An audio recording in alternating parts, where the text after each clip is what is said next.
Hi, and welcome to Simone Solwing's YouTube channel. My name is Simone Tilley.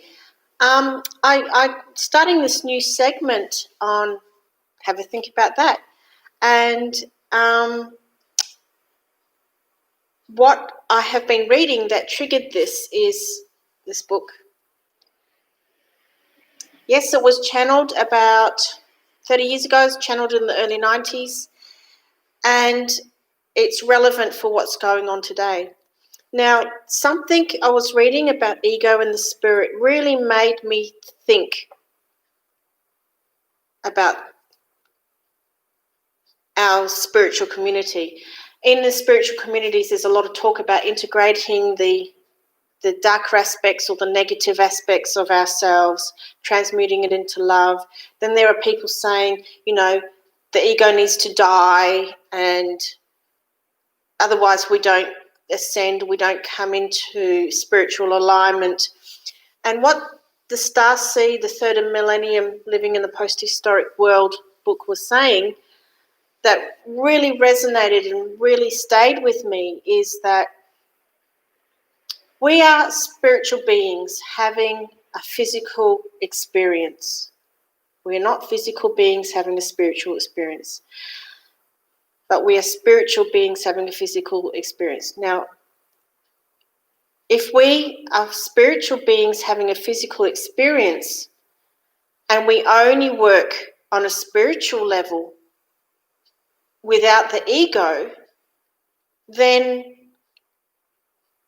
we have no self-preservation skills. The ego is there to look after us, to help us, to create fear if we're in danger, so we can live and we can run away and, look after ourselves. We have the ego to help us to eat. We have the ego to know when to drink. We have the ego to look after our physical body. If we are just pure spirit has no concept what it feels like to be in that body. So the body gets damaged or dies from lack of care, from lack of sustenance. On the other hand, and this I think is where the thought processes come from, that the ego needs to die. If we're only in the ego, we are restricting our spiritual journey, our experiences, to this very basic physical level.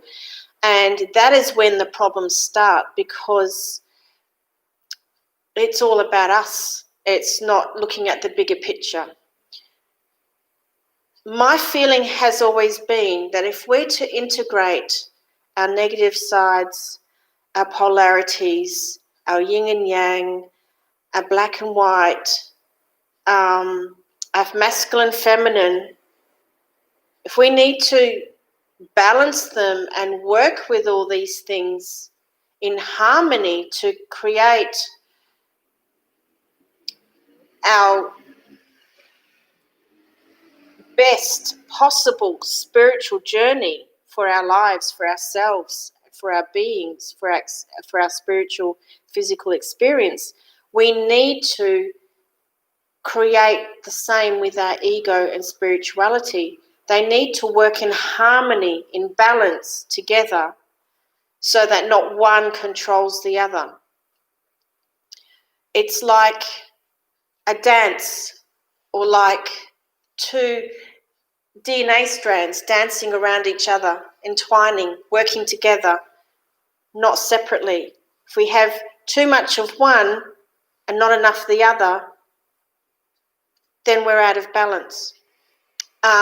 The monks, when they used to meditate for 20 years in the mountains, they were denying the physical aspects. They wouldn't feed themselves. They relied on people to feed them. They wouldn't nurture or nourish themselves. It was all about the spiritual journey. And then you got, the other end, people who are always in ego, it's all about them. It's all about their welfare. And they don't have any concerns for other people or other beings or animals or anything. They're just all in their own perspective. So fascinated with their own journey, they can't see outside that box. as spiritual beings having a physical experience, that balance is so important, because otherwise we're putting chains around ourselves. We need to allow ourselves to be free to experience both aspects at the same time, or in conjunction with each other, so they oscillate, but always working together, always communicating together and having that perfect balance. I hope this resonates with you. I hope it makes sense.